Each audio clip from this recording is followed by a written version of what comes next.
Whatever business you're in, growth isn't just about getting bigger. At ADP, we believe it's about getting stronger by turning data into insights so you can build teams that work as teams. By using our AI technology to help catch payroll errors before they're errors. And by keeping ahead of thousands of changing regulations so you can keep ahead of everything else. ADP helps businesses like yours grow stronger every day. ADP, HR talent, time, and payroll.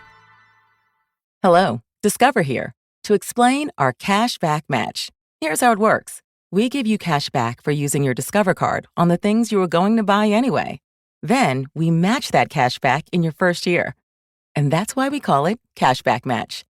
Now to recap and say cashback one more time. We match all the cash back you've earned at the end of your first year automatically. Discover. Exceptionally common sense. Learn more at discover.com/match. Limitations apply.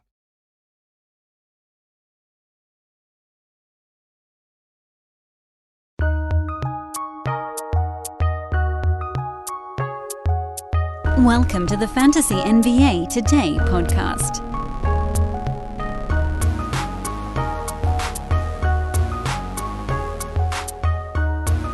Hey everybody, happy weekend. It's your Friday weekend edition of Fantasy NBA Today, a sports ethos presentation.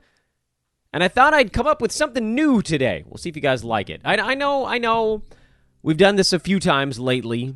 We had the breaking news episode. You know, Adam and I are doing the deep mailbag this year. I don't know. I don't want to say that it's boring to just go through the box scores, but isn't it a little bit boring?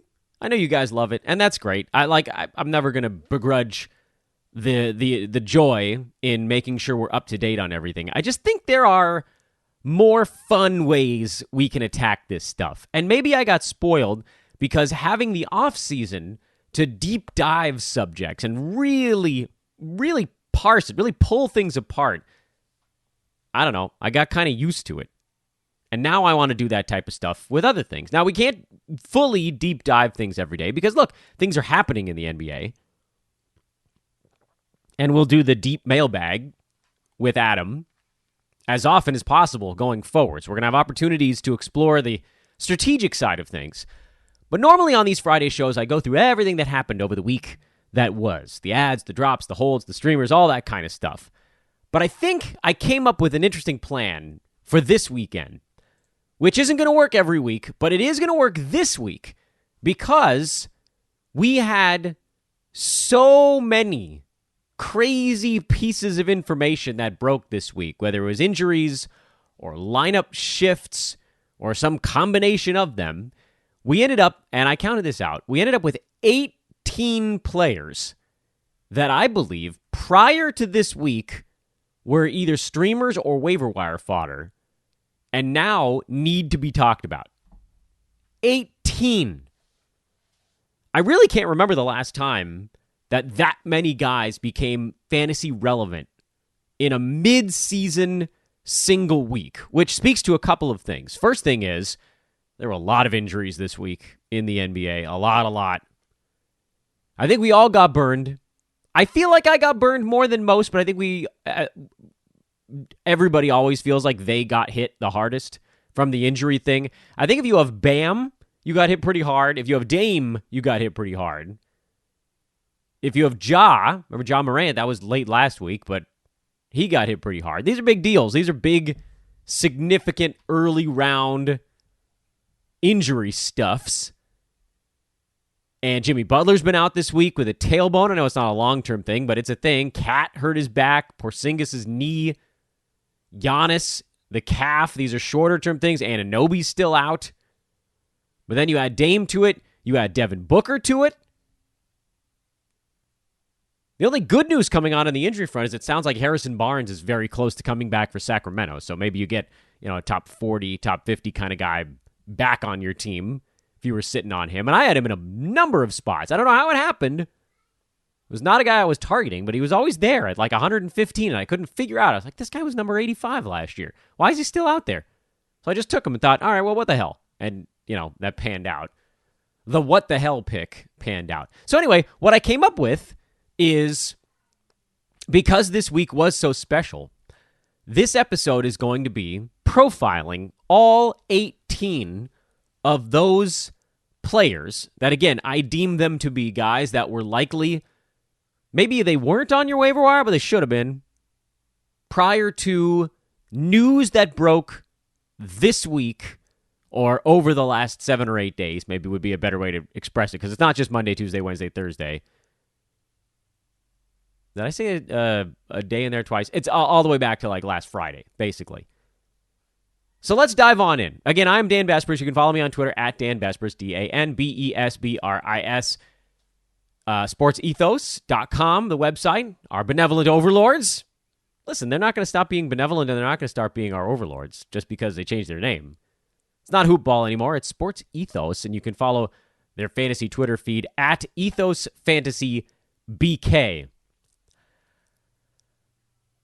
Then I debated, before we dive in here, and this is actually the dive in part, what order do we go through these guys? So then I put them in order of most interesting to least interesting. And we're going to start at the bottom. That's right. Eat it. Because if I start at the top, you guys would stop listening after 6 minutes. And maybe you're going to fast forward a little bit, but I think you want to hear the names I put on this list. Starting at the bottom, Anthony Simons, because in one moment, he went from being probably like the number 3 or number 4 most interesting guy out of 18 to being the least, because he played 10 minutes and then hurt himself and was left and was seen leaving the arena in a walking boot, which means he ain't coming back anytime soon. Dame will probably be back before Simons. Man, my 30-deep team is getting smashed. And we don't have to talk much about it because, again, by the time he comes back, he won't be on this list anymore. So that's the quick one. The bottom of the board. Working our way up now, Dennis Smith Jr. is he's the last name on the board right now. Dennis Smith Jr. is the last name on the board, not because he actually hasn't had a couple of half-decent performances recently. Remember, last year he had some pretty good work as a fill-in. It was in Detroit, and then he himself got hurt, so suffering the Anthony Simons ailment here. He's the bottom of the board because of a combination of factors. First, if he's not a guy who's actually doing any orchestrating, if he's not kind of a primary, things are going to get a little bit goofy. He played 19 minutes, by the way, in yesterday's ball game after everybody else went down. He actually played 17 minutes in the previous one. 11, 4, and 3 with a steal and a block. The previous ball game, 6, 3, and 5 with 2 steals and a 3-pointer in the other one. He's not a good free throw shooter. Career 65%. Fortunately, last year in Detroit, he wasn't taking very many. Not a good field goal percent guy, but has kind of turned himself into a pretty darn good defensive stats dude who, again, if he's orchestrating, can get you a few assists per ball game. The question really is, how much is he going to play? And I think that's the other part of it. In addition to having kind of a weird fantasy profile where if the percentages are critical to your success, meaning if you're in a roto league, basically, he's going to be a tough guy to trot out there without getting a little bit of evidence first. If we find out he's starting their next ball game and going to play 26, 27 minutes, then he's probably worth a pickup at that point. But I'm not convinced that the Blazers don't just run like a CJ McCollum very large point guard lineup and then go Norman Powell out there with him. Maybe you see Nasir Little when he comes back. I mean, they're a pretty beat-up team right now. Ben Mclemore played 27 minutes in Thursday's ball game. He could be out there as the shooting guard. So they go McCollum, Powell, Mclemore in the backcourt, and then Covington and either Nance or Nurkic or whoever in the frontcourt. They don't have to play Dennis Smith Jr. more than 20 minutes a ball game. Which is, I think, again, that's the other part of why he's the bottom of my board. There's no guarantee he gets the minutes, and even if he does, there's no guarantee he has the right role, and there's no guarantee that his fantasy game translates good enough. You can find a couple of nice examples from DSJ last year when he did get starters minutes in Detroit, and it was a mixed bag because there was those stretches where he was out, but late February he was playing starters minutes, and he triple-doubled in there. 10 points, 12 boards, 11 assists, 3 steals. Luckily, again, he really wasn't taking any free throws, so it wasn't a total disaster there. But he doesn't shoot well. That's not changing anytime soon. And there's a lot of downside, potentially, with DSJ. The fact that he does have upside tells you how interesting a lot of these other guys are. Hello, this is Discover, and we take customer service very seriously. We know that if you have a question or concern about your credit card, that's a serious matter, and you need to talk to a real person about it. So we offer around-the-clock access to seriously talented representatives in the USA. Again, it's a serious endeavor. The only funny thing about it is Bob. If you call us and Bob answers, you're in for a treat. Get 100% US-based customer service and talk to a real person day or night. Discover. Exceptionally common sense. Whatever business you're in, growth isn't just about getting bigger. At ADP, we believe it's about getting stronger by turning data into insights so you can build teams that work as teams. By using our AI technology to help catch payroll errors before they're errors. And by keeping ahead of thousands of changing regulations so you can keep ahead of everything else. ADP helps businesses like yours grow stronger every day. ADP, HR, talent, time, and payroll. I debated whether or not this next guy should have been the bottom of the board, and that's Terrence Davis. And now with the word that Harrison Barnes is coming back, I mean, there's a very real chance that Davis is the guy that gets bumped to the bench. He was the starting small forward for Sacramento in their most recent ball game on Wednesday. That was a win in LA over the Clippers. If Barnes gets the start and they want to keep Metu in the lineup, then Davis is out. And even if he isn't out of the starting lineup, the squeeze is going to start getting put on him here as guys come back for the Kings. Whether it's Barnes, Bagley whenever he comes back, Mo Harkless whenever he comes back. There's not enough timeline, and there's not enough consistency. You know, honestly, let's switch him. Let's put Terrence Davis at the bottom. He could be interesting. If we find out he's starting and nobody else is coming back, then maybe you do get to squeeze a game out of him. But he's a three-point shooter. Will get you a few steals, but the percentages could break a limb off of your fantasy team. And so he now, you know what, that's fine. We'll put him at the bottom just because the upside is very difficult for him to tap into. And we did see it in that last ball game, but it's an inconsistent one at best. Next one, working our way up the board. Maxi Kleber. With Kristaps Porzingis now nursing a knee contusion, Kleber has an opportunity to maybe get back into the mix. Remember, he had a very brief, fleeting, and fun adventure where he was playing in the mid-20s in minutes. That dropped back pretty hard, actually, pretty quickly. He didn't do almost anything at all in their last game at New Orleans. He's on the board here because if Porzingis misses time, they almost have no choice because they need that big man that can space the floor a little bit, and he's that guy.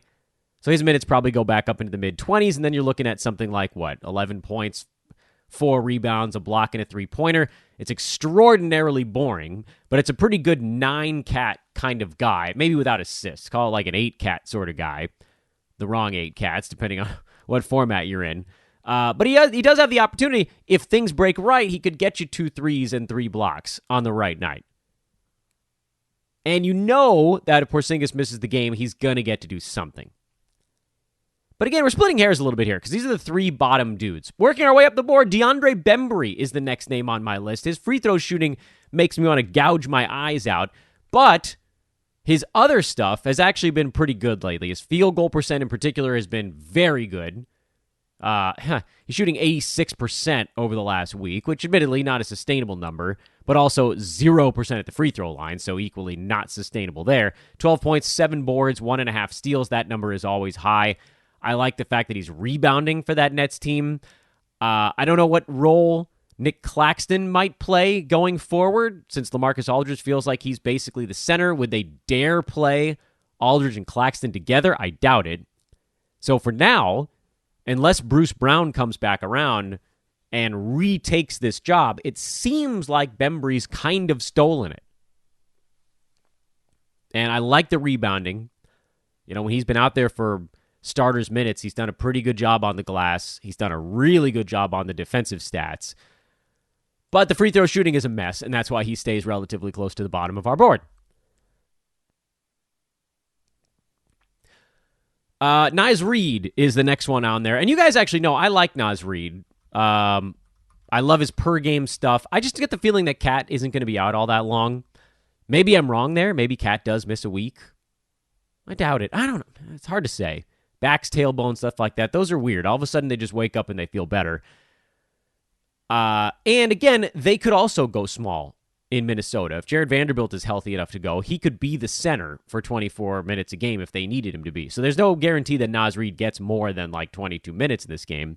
But if he does, he has some of the best upside of anyone on this board. The problem is, if Cat's not going to be out very long, and we wait one game to see what Reid's role is going to be, that might have been one out of the 3 games where he actually gets to do something cool. So length of time is one of the big reasons why Reid is at the bottom, and still needing a game of evidence to make a call on him is a reason he's closer to the bottom. Not because of what he would actually do if he got the minutes. We know the answer to that, and it would be something pretty good. We're starting into a spot now where I was really having trouble ranking dudes away from one another, and I went Dwight Howard above Naz Reid, and I could actually be convinced to move him even farther up the board. The Lakers have announced, Frank Vogel already announced that he's starting their game tonight, Friday evening. He played 35 really good minutes in their last ball game, and if you look at Dwight's history, even recent history, forget going back to when he was like a legitimate starting center, if he plays 22 minutes, he has a pretty damn good shot to get you 9 rebounds, over a block a game, and do it on like 4 for 6 shooting. You can go to last year in Philadelphia. He got into foul trouble a lot, but when Joel Embiid was out, it was pretty much a walking double-double with bad free throw shooting, but blocks and a ton of rebounds. That's what he does with fouls. There's always fouls. But just look at the game log. Look for any game from Dwight where he played 20 minutes or more, and like 80 to 90% of those were startable fantasy games. You just pray one of those doesn't turn out to be like last January where he went 5 for 12 at the free throw line, because it's damn hard to recover from that. You might run into a team that hacks him.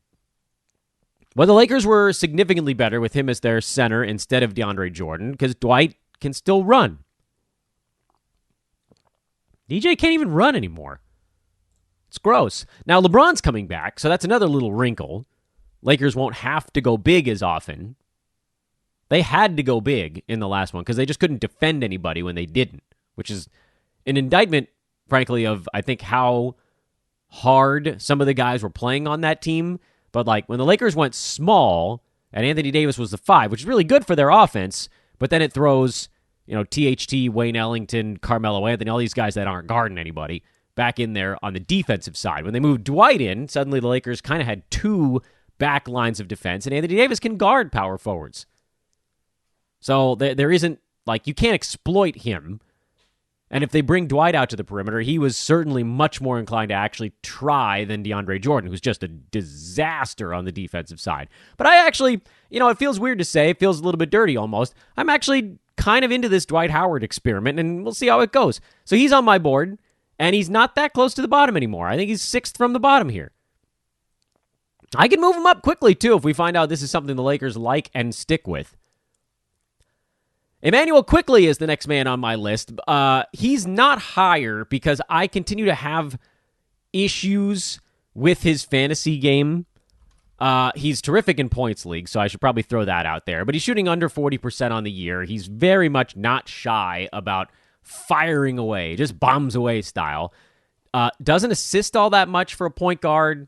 Doesn't rebound because he's a relatively small dude. Doesn't get steals all that often. I know he had a couple in his last game, but he's averaging just 0.6 in 21 minutes a game, which, again, I know if you're playing 30-something, that extrapolates out to about 1, but that's pretty low for an NBA point guard.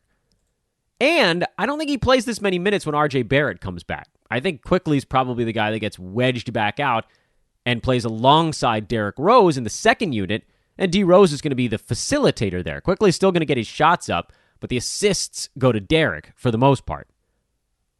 So Quickly, I don't know. I'm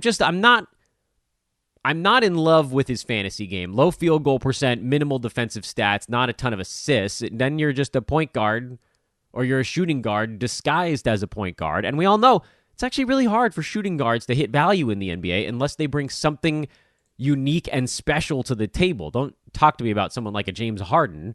I know he's a shooting guard technically, but he's not like a real one. Who are the actual high-value shooting guards in the NBA? I don't even know if there are any anymore. Gary Trent. I guess you could argue he's a small forward, but his fantasy profile is very much shooting guard, but with crazy high steals this year. That's the one. But like Harden, Jimmy Butler, these guys are small forwards. These guys aren't traditional shooting guards. They're not that just chucking away. The chuckers have a lot of trouble because field goal percent matters, and no one can make a shot right now. You know, Terry Rozier might be the best shooting guard in fantasy right now. It's really possible. I don't think that's nuts at all. I don't know that I see anybody else. Maybe Zach LaVine, if you want to call him that, because he has sort of a shooting guard fantasy profile. He just does it with terrific percentages and a crap ton of volume. Quickly doesn't have that. But his stat lines sure look like a shooting guard. Garrison Matthews is the next guy on my board. Now, I don't know what the timeline is on his. The Rockets have been a bit coy with the Jalen Green stuff, and Matthews probably goes back to not doing as much once Jalen comes back. But in the short term, he's played pretty damn well. Garrison Matthews with one T in the last name if you're trying to hunt him down. Believe it or not, he's actually 143 on the season overall, right around the edge of the top 100 over the last 2 weeks, and top 50 over the last week, thanks to hitting almost 5 3-pointers per game over that stretch. And he actually, technically not a shooting guard. He's more of a small forward, power forward even. But his fantasy line is shooting guard-like. Low assists, low rebounding, not a ton of defensive stats, but a boatload of threes, and he's done it on a better field goal percent. But it's also why I've got him down there with Emmanuel Quickly. Those guys just have a tougher time. Same with the next 2 guys on the list. 3 guys on the list, actually. This is the shooting guard run on this Friday weekend episode of the podcast. The next 3 names, I'll just tell them to you. Evan Fournier, Franz Wagner, who might not really be a shooting guard, and Patty Mills. Before I tell you about those guys, I want to remind you all to, again, bug me. We got a promo going right now. I've tweeted about it constantly this morning. That if you guys want to get involved with our buddies over at mybookie.ag, you got to let me know first, because I might have something for you. Mybookie.ag. Hit me up on Twitter about it, at Dan Bespris. Also, we're starting to get a bunch of folks writing in to be on our fantasy football operation, but not as many of you guys that actually want to run it. So we still want to find the one true king, in our fantasy football division. Because it seems like we've got a whole team that's ready to go underneath you right now. But this has to be someone who wants to totally change their existence. You want to run a fantasy division, make it your own, and make something truly special. Hit me up on Twitter about it, at Dan Bespris, DanBesbris, or email support@sportsethos.com. All right, I already told you guys the next 3 names on the list. Evan Fournier, Franz Wagner, Patty Mills. Fournier, and we're about to get into we talked about Quickly already, but we're almost into the other Knicks guys. They're up at the top of the board. Evan Fournier has come on much better of late, and initially it looked like it was going to be a bit of a heater, but that actually didn't stick. He's still not shooting the ball all that well. It's just that his opportunities have gotten larger. Suddenly, Fournier went from 6 shots, 9 shots, 6, and now 13, 7, 14, 15, 13, 12, 14. He's taken 10 shots or more, 12 shots or more actually, in 5 consecutive ball games. Volume is king when you have a shooting guard fantasy profile. Fournier is also a pretty good steals guy when he gets starters minutes. We saw that in Orlando. He was up in the 1.1 range with the Magic. Even in Boston briefly last year, he was at 1.3. He's at 1 for the Knicks right now in 28.5 minutes, so that presumably would go a little bit higher. The assists are very low, as they are for a lot of Knicks that are not named Julius Randle, because so much of the offense goes through kind of a slow-to-develop Randle post move, and that is what it is. But for Fournier, Field goal percent is way down. Free throw percent is way down. As those things start to work their way back, and maybe they do now with him settling into a more consistent role, he's higher than the other shooting guards we already talked about here, like Quickly, Matthews, and I could even potentially put him higher than the other ones. I just think he has maybe the best path to staying power that we've talked about of these shooting guard guys so far. Franz Wagner is a guy that gives me a little bit of pause. He's number 114 overall in the year. He's been much better lately again, as the Magic have been dealing with a weird rash of injuries, and his number of shots has bounced all over the map. He was in double digits for basically the whole first month of the year, and then all of a sudden that went away, and then he had a game where he took 24 shots when everybody was hurt. He had 15, 3, and 5, 3 steals and a block their last ball game. Seeing the steals come back a little bit is a good sign. That had tapered off for him, and that's going to be the thing that I think it kind of holds him back. His fantasy game pretty closely resembles what Fournier was doing in Orlando, just on a smaller scale. I simply don't know if there's going to be enough there. I don't know that he's going to get to do more than he's doing. He's taking a dozen shots a game right now, and we have no idea if Markelle Fultz or Jonathan Isaac is ever going to show themselves. But if they do, anybody that comes back is just going to take from someone that's already there. And I get the feeling that Wagner's going to get impacted by that. So I'm not super excited about it, but in the short term, he does seem better than the other guys we've talked about because the threat to him is not one that we can consider looming in a way that it is for some of these other guys. All right, who we got next on the list? Patty Mills. All right, well, this one, he was a lot lower before this last week because you figured Joe Harris was coming back, and then Joe Harris got surgery. So he's out now for some time. It's on his ankle. There were bone particles, bone shards in there. It's going to be a bit. Month to 2 months. So Patty Mills has a perfectly reasonable runway here that he's kind of done nothing to relinquish. He's number 112 overall on the season, and since Joe Harris went down, he's top 50. Over 4 3-pointers a game, shooting over 50%. And I'd like to say it's completely not sustainable. And 50-some-odd% is not sustainable. But the fact that he's just going to be this open with Harden and KD, it's going to be a pretty good percentage. He's going to be like fill-in Joe Harris, who seems less bashful about shooting somehow. Can't hold Patty Mills down. So I like him. He is a true long streamer where just nobody's coming for his job right now. He's a floor spacer among guys who need space. It's a beautiful fit. And there isn't much to his fantasy game. It's a crap ton of 3 balls. But if you make a crap ton of 3 balls on a good percentage, that means you're going to score a few points. And that's what he's done so far. So I like Mills a fair amount. Now you move back out of the shooting guard profile guys, with maybe the exception of one the rest of the way on this list, and Tyus Jones is the next man up. Now, we don't really know when Ja Morant is coming back. He tweeted that he was back soon, but what does that mean? A week, 2 weeks? We don't really know. What we do know is that Tyus Jones is the starting point guard, and he played 34 minutes in the first game that Ja was completely out. It wasn't a terrific ball game. Only scored 4 points, but did have 6 assists and 3 steals. And then in the last one, Thursday's record-breaking 73-point win over the Thunder, Jones had 10 points, 6 boards, 9 assists, 2 steals, and a 3-ball. That's a great line. Life is not going to be that easy. They're going to play an actual NBA team the next time around. They've got Dallas on Saturday. But the fact that Jones is the orchestrator, the distributor, the guy who gets things started on offense, he's just going to close his eyes and walk into 5 or more assists every ball game. That's a great floor. He's a better field goal percent guy than his numbers indicate right now. He's at 39% because he doesn't take that many 3-pointers, which, fine, you take the good with the bad there. But big assists, big steals, low threes, but good percentages. I like Tyus Jones as a pretty good fill-in here. He's going to quietly do those things.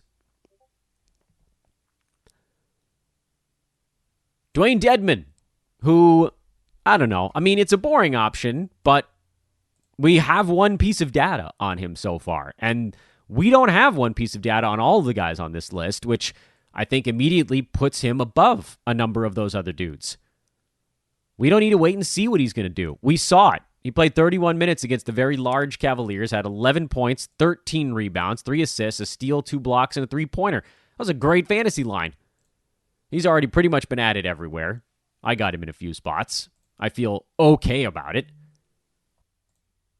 Just wanted to pause to remind everybody once again about the amazing, amazing stuff going on with our buddies over at manscaped.com. Use promo code HoopBall20. Again, yeah, we haven't upgraded that to Sports Ethos 20 yet. It's still HoopBall20 to get 20% off and free shipping on whatever you get over at manscaped.com. They've got powders, lotions, shaving creams. They've got the lawnmower. That's the traditional sideburn trimmer or body trimmer, I guess. They've got the Weed Whacker, electric nose and ear hair trimmer. The 3-blade razor, a single blade razor, a nail kit, replacement blades so you don't have to spend a bunch to get new stuff. They've got shampoo and conditioner. You want to smell good all day. Lip balm. That's new. I actually didn't even know that was there. Manscaped lip balm. You can tag on it. Yeah, that's a fun one. What do you break that one out in public? Get some good looks. Travel bag, shaving mat. So when you shave your neck or whatever, the hair doesn't fall over your carpet. T-shirts, boxers. Get yourself a pair of Manscaped boxers. Show your significant other that you're taking care of yourself. 20% off, free shipping, manscaped.com. Promo code again, HoopBall20. You guys have done a wonderful job of helping get things over there. The holidays are here. This is another wonderful time to get something cool over at manscaped.com. And every time you do, just know that it solidifies one of our favorite partnerships. So check it out. At the very least, go peruse the website. And if you see something you like, HoopBall20, promo code for 20% off and free shipping. Dedmon. And look, I think that last game may be one of the better ones he has filling in for Adebayo, but he has 6 to 7 weeks probably, and at least a few of them are going to be decent. Big men that can get steals and assists and threes and won't crush you in the percentages. They have a pretty easy path to fantasy value because most big men that do some of those things are also very bad in at least one element. Either they can't pass, or their free throw shooting stinks, or they don't ever take an outside shot. And Dedmon can do a little bit of everything, which makes him intriguing. And he is the top. He's the number 5 guy. So we're now into the top 5 on this list. Above Dwayne Dedmon is De'Anthony Melton. And this one, of course, also tied to Ja Morant because when everybody was back for the Grizzlies, Melton was terrible. He wasn't getting playing time. He ended up missing a couple of ball games in there. I don't think we can blame the low playing time on injury. We could try. But I don't think it's true. I mean, even lately, even with Ja out, his minutes haven't exactly skyrocketed. 20, 18, 17, 22 his last 4 ball games. Thing is, he can do so much in 20 minutes a game. The fact that he's going to probably get 23, 24, 25, if, say Thursday's game wasn't the most ridiculous blowout I've ever seen, anyone's ever seen, actually. And he still had 19, 6, and 5 with 3 threes in that game. So we all love Melton. Everybody in the fantasy community loves Melton because his unique abilities create, like if he ever got a starting job, he'd be top 40. But he ain't going to get it in Memphis, at least not this year. So we take what we can get. We want to squeeze 23, 24 minutes out of him, and then you got yourself a pretty good guy with upside that we'll hang on to and just keep hoping someone's out. If Dylan Brooks were to go back down again, things would really get juicy. Or Desmond Bane, frankly. There's just such a quick path for him from just outside of fantasy value to one of the best guards you can have that it feels insane not to at least put him on your roster. And the top of the board here, the top 3 are guys that I think are pretty much locks for some stretch of time. Derrick Rose, number 3. If he's seeing the kind of minutes that it seems like he's going to get now with Kemba Walker out of the lineup, you can, like, it's very easy to extrapolate what he's able to do. If you look basically at Derrick Rose, even if you look at just the game log from this season, look for any game where he's logged 23 minutes or more. That's it, 23 or more. They're pretty good, and they're not all of them, because he had a big stretch in there where he was playing like 19, 18, 19, 20 minutes. Those games, not as good. But the ones where he's at 23 or more, I can read off a few of them to you. Second and third games of the year, 12 points, 7 assists, 23 points, 5 boards, 3 assists, 2 steals. He had 9 threes in those 2 games. And then you jump ahead. He played 30 minutes against Milwaukee. He had 23, 8, and 4 with 2 steals and a couple of 3 balls. 29 minutes against Cleveland, 17 points, 5 assists. Hell, you could just go back to Thursday. 26 minutes, 16 points, 6 assists, 8 of 8 at the free throw line. Previous game with everybody out, 35 minutes, 16 points, 5 boards, 9 assists.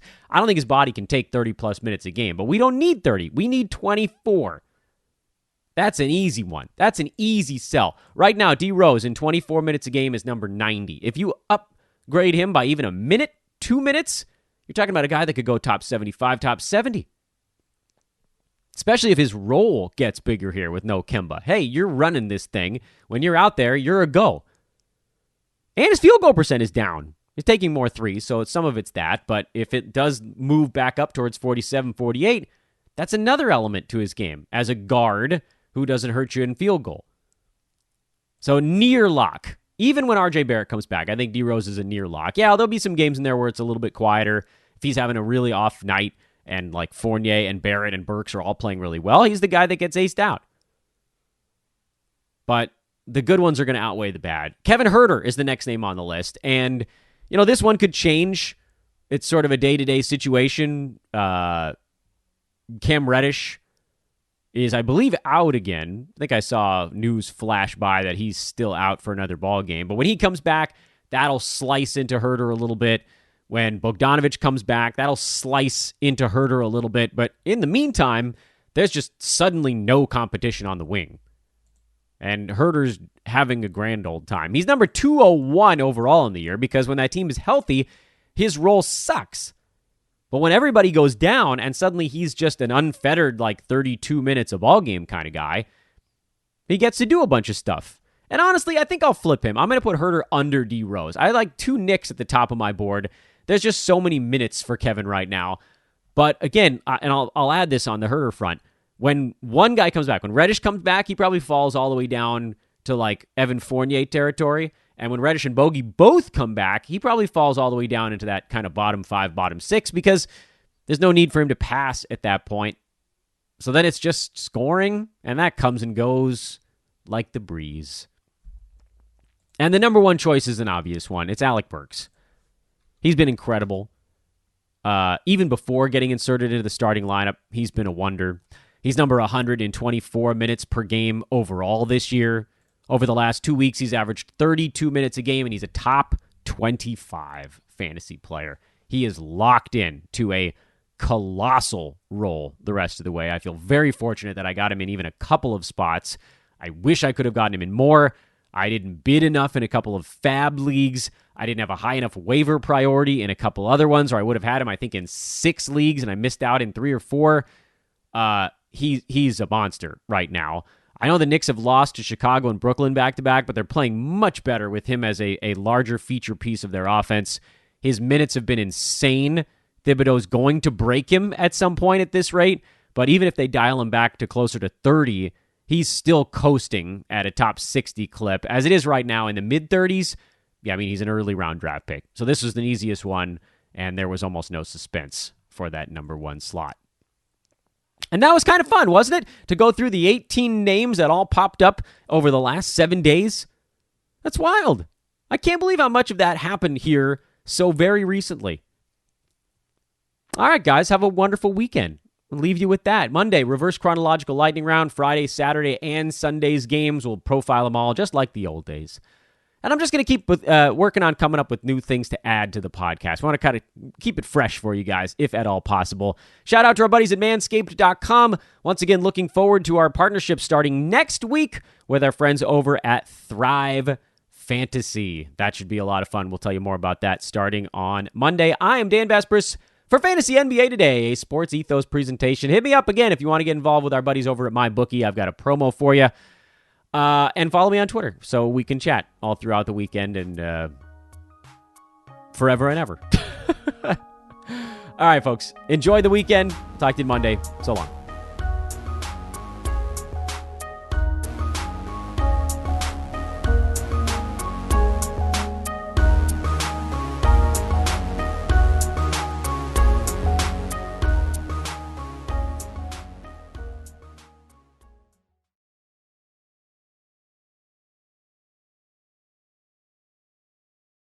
Hello, this is Discover, and we take customer service very seriously. We know that if you have a question or concern about your credit card, that's a serious matter, and you need to talk to a real person about it. So we offer around-the-clock access to seriously talented representatives in the USA.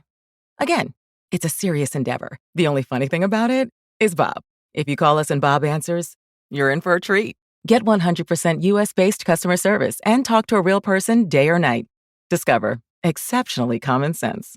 You know when you order a new video game, or a golf club, or a blender, and then it arrives at your door, you get a little thrill. Imagine how much more thrilling it is when you order a new car. With Nissan at home, you can shop for the perfect ride and order it without ever having to go anywhere. Sure beats a golf club or a blender. Buy a new car entirely online with Nissan at home. Delivered direct from dealer to driveway. Thrill starts here. Services may vary at participating dealers, subject to applicable law. See dealer for details.